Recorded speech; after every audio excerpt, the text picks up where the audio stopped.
Once you begin to see the symbols and realize that the symbols for the national coats of arms for countries, the flags, the seals, the presidential seals, the emblems for the logos and emblems on corporations, especially the corporate emblems for motion pictures and television companies like Columbia Broadcasting System. CBS has the I.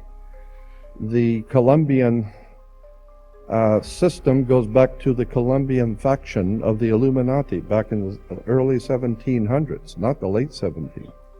And you begin to see why space shuttle is called Columbia.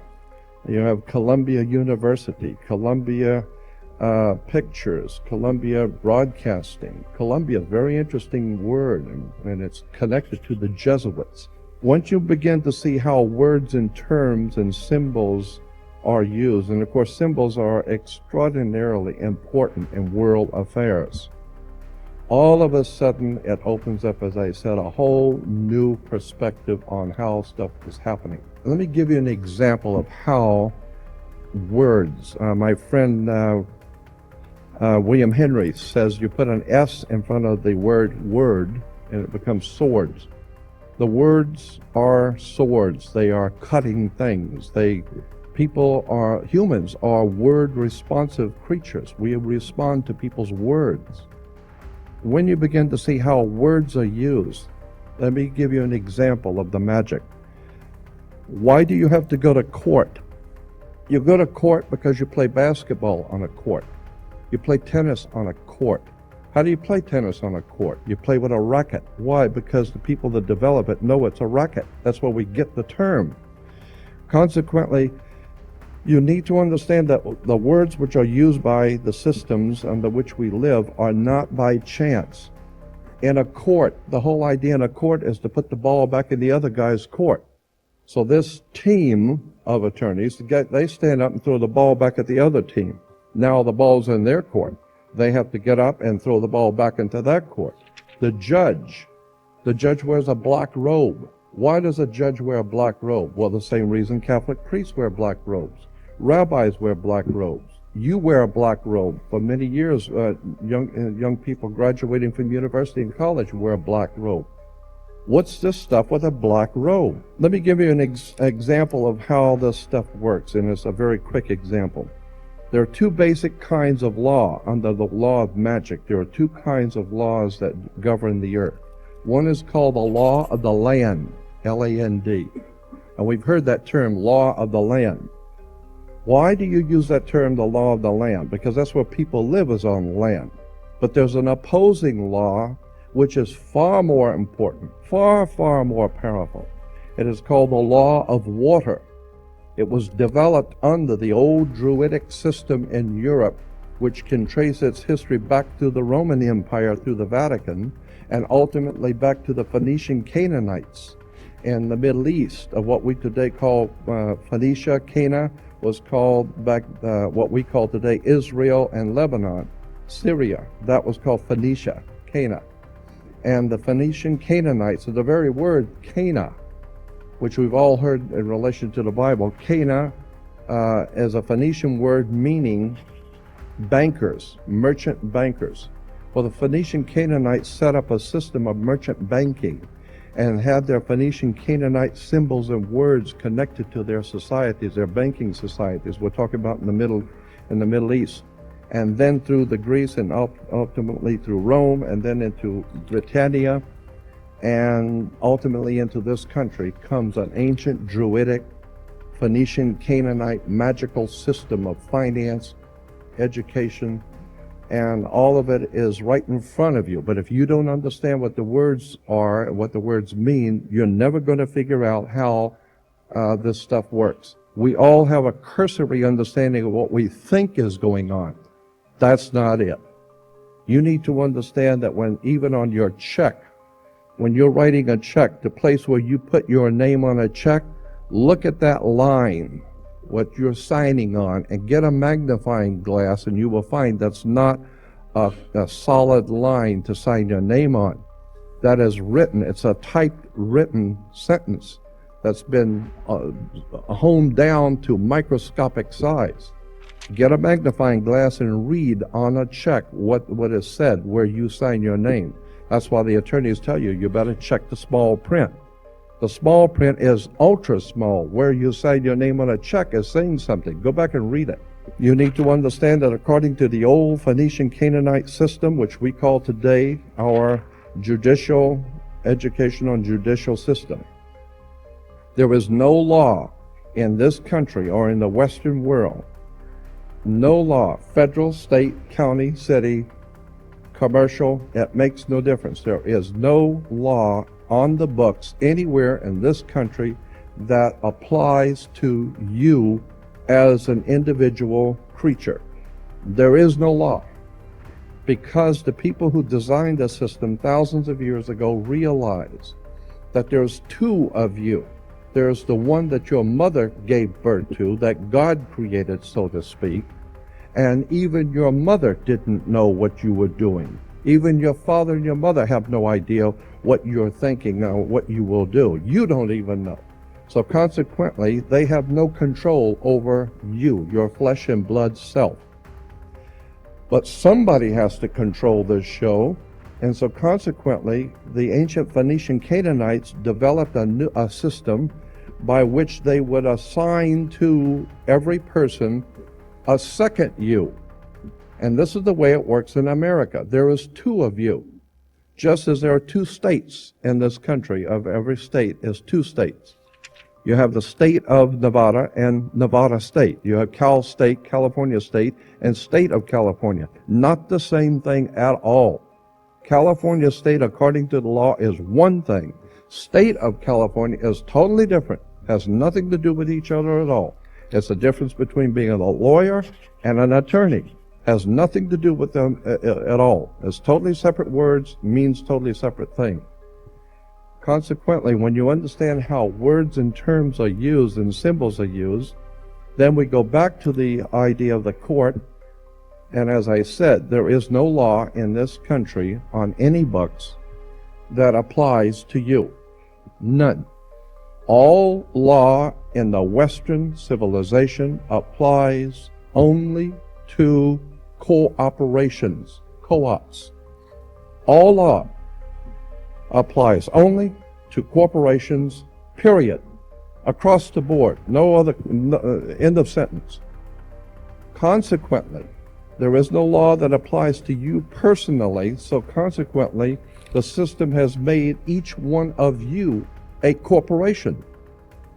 And how now do you distinguish which one, when someone's addressing you, that they're addressing you as the one that your mother gave birth to, or the corporate you? Very simple. According to British law, when you sign your name, upper and lower case, that is applying to your body. Your flesh and blood self is spelled, according to British and American law, upper and lower case, capital letter, lower case. That's you, your personal self. There is no law that can be applied to an upper and lower case name, period. No law at all can be applied to an upper and lower case name, because there is no law over you.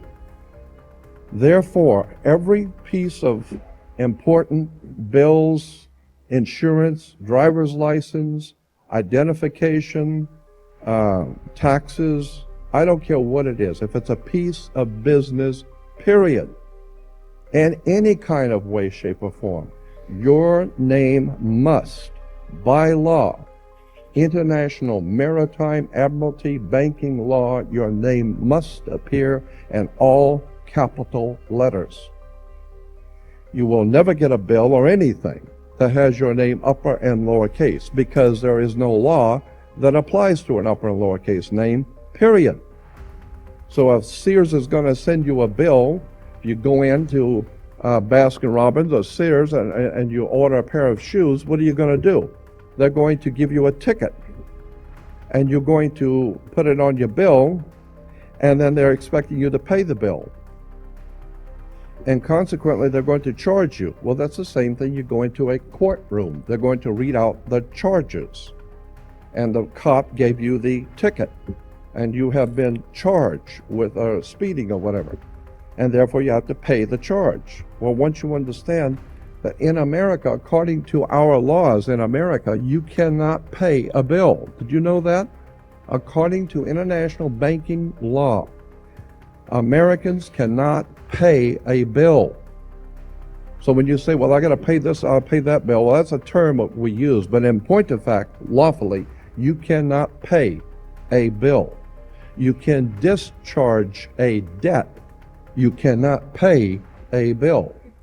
So consequently, you need to understand, what do you mean discharge a debt? Now it gets back to the court again. Now it gets back to the symbols and emblems of why the judge wears a black robe.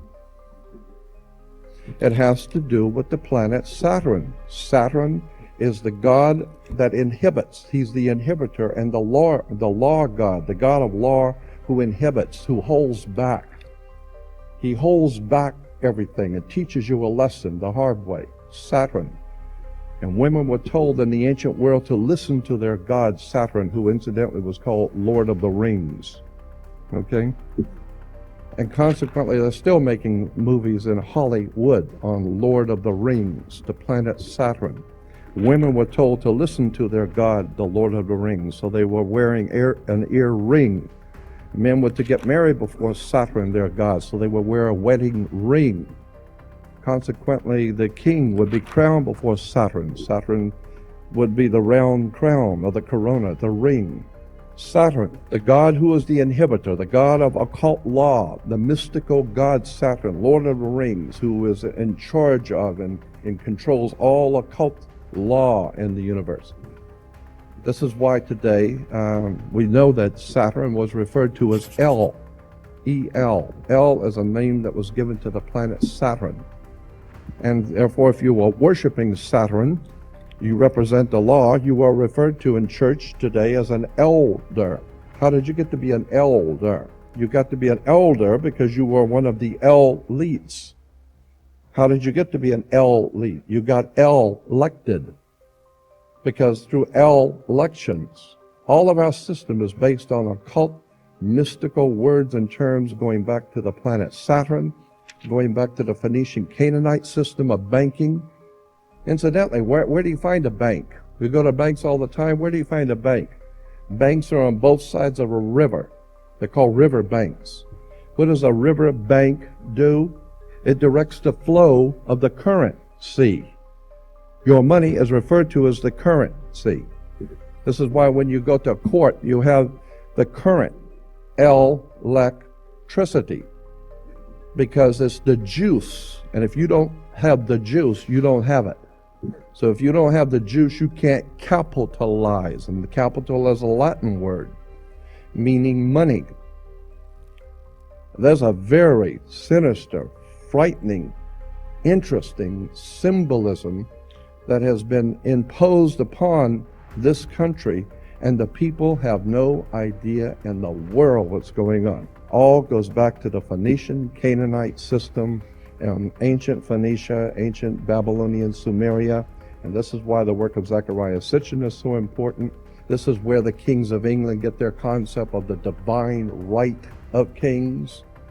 What are you talking about, divine right? All of this is part of a subject which I call ancient mysticism that dominates the Western civilization. After the change of the century, coming into 1900s, decided they wanted to expand. They got so much money and they're doing so well. They thought maybe we could expand the business, move the corporation out a little bit. Let's expand business. Let's go to Germany or Europe and open up a big corporation there and take in their corporation, their government. We'll take them over. And the Germans said, "Hey, Jack, it's like a mafia. What are you coming over here? You're gonna buy me? I'll buy you. You don't buy me." Like the Godfather movie. And the American corporation, British American corporation, said, "Unfortunately, maybe you didn't understand. Let me restate it so you understand. I didn't ask you. I'm telling you. We're moving in here. It's called a corporate takeover." And so there was a hostile corporate takeover, where the American corporation decided they wanted to take over in Europe, and they didn't want to be taken over. Well, it's too bad. They take over anyway. So they called it a hostile corporate takeover. We call it World War I. So the corporation called United States was able to overthrow the existing corporate order in Europe, but it cost a lot of money. They had to build a lot of tanks and jeeps and pay a lot of people, and the corporation, well, they were successful. They did what they wanted to do, but they went broke doing it. And so when they went broke doing it, and then the bankers pulled their money out in 29, we had something called a stock market crash, because the corporation spent so much money, they went broke. So the international banker says, well, if you're broke, what are you coming to me for? I'm not going to loan you money if you're broke. And so what do you have as collateral? You got any collateral that you could put up for me to loan you the money? And the corporation called United States, the British corporation called United States, said, yes, we have the stock. We'll give you stock in the company. You are the stock in the corporation. So they give your body to the banks in Switzerland. So your body now becomes stock for the corporation called United States, because you are a money maker. Bankers came in and said, if we're going to loan you money, you guys have lost money, you guys have gone bankrupt, we're going to take care of the accounting. We're going to see where the money goes. We'll give you the money, but we're going to make it sure it goes where we want it to go. So they set up the Federal Reserve System, and then the collection agency to make damn sure that you people pay us. We're going to set up to keep a record of how much you owe us in business each week. We're going to call that the Federal Reserve. And to make sure that your stock, all the chumps out there in America working, make sure the stock pays us. We're going to make sure they pay us. You don't just tell me you're going to pay. I'm going to make sure they're going to pay. So we will set up a collection agency. Our own personal collection agency is called the Internal Revenue. So the banks, the corporation called United States, loan money to the privately owned corporation called United States. And the United States Corporation gave your body, your birth certificate, to the banks as collateral for the loan. And that's why today Americans are nothing but slaves. Now this is something I want you to understand. And you need to listen carefully, because this is profoundly important. Most people have never heard this and don't even understand what I'm trying to say. But try and follow what I'm going to tell you. There are two kinds of law on the earth, as I've said. One is called civil law, which is the law of the land, and one is called maritime admiralty, which is called the law of water. Maritime admiralty is banking law. And the law on the maritime admiralty says that you, because you came out of your mother's water, are a maritime admiralty product.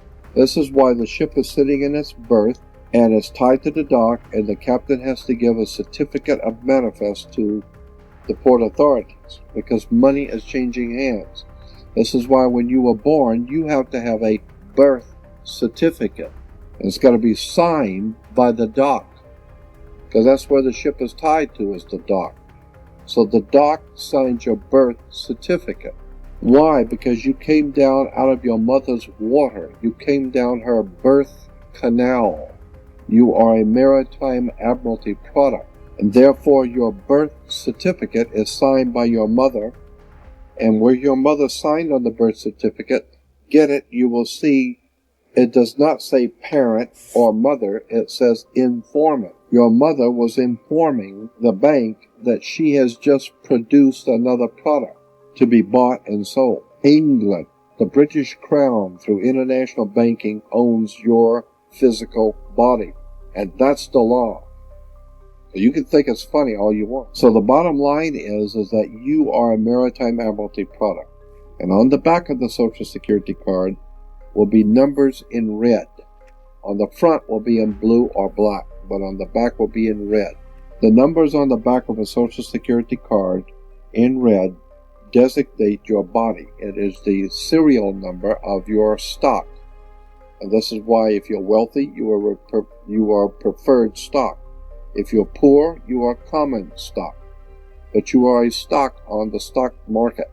Your body is bought and sold through the use of your birth certificate. And if you could get your original birth certificate back, you would find that on the back of the birth certificate are all the banks around the world. All over the world, banks have used your birth certificate because you are a stock in a maritime admiralty banking scheme where you make money for banks. So consequently, the corporation and government and people who want to control you, they create a second you, and that second you that they control, that they created, is all capital letters.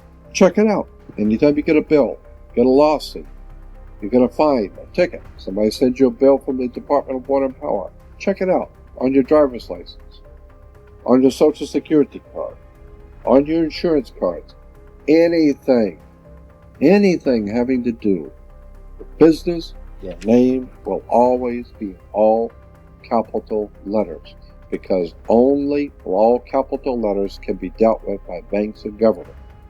Anytime you have a name upper or lowercase, that applies to you. I got no control over you. You sign a contract in which your name is in all capital letters, now I can take you to court. Now I can take you. As a matter of fact, the judge sits on the bench. He rules from the bench. The word bench in Latin is a bank. Look it up in a Latin dictionary. So the judge rules from the bench.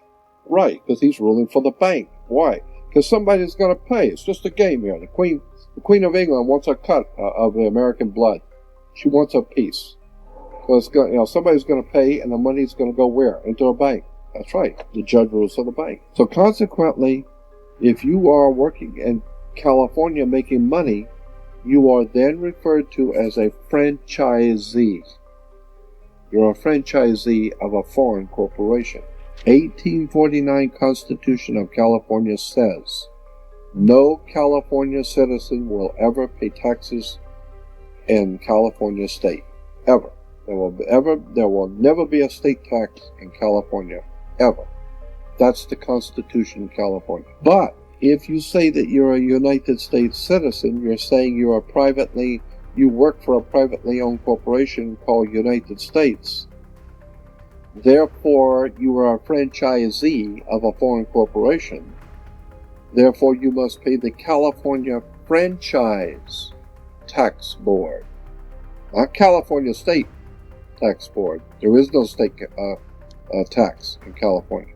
You pay the California Franchise Tax Board because you're a franchisee of a foreign corporation on the maritime banking law, international law. You work for the Queen of England. Your butt is owned by the Queen of England in a corporation called United States, while a man called Bush is the president of the British corporation. You need to wake up and find out how this stuff really works. Because once you understand that you don't need to submit yourself as an American to a British commercial venture called courts. You're an American. You don't need to go to court. You only go to court because you agreed to go to court. When they send you a subpoena to court or a summons to court, and they've sent you something, you look at it and say, hey, Jack, that's not me. That's in all capital letters. All capital letters is a corporation. It's a corpse. It's dead. Do I look like I'm dead to you? No, I'm an American, Jack. I ain't dead. And besides, I'll go to an American system for justice. I don't need no British Grand Lodge Masonic system called courts. This British Grand Lodge Freemasonic system called Inns of Court comes out of England. And it has manipulated, exploited, and lied to the people. And everybody in America thinks they got to go to court. Oh, the judge they've sent me something that I've got to go to court. I don't go to anybody's court. I'm an American. I don't need to go to court. That's the difference between being a free man and a slave. If you enjoyed this video, make sure to check out the next one right here on this channel. Thank you for watching.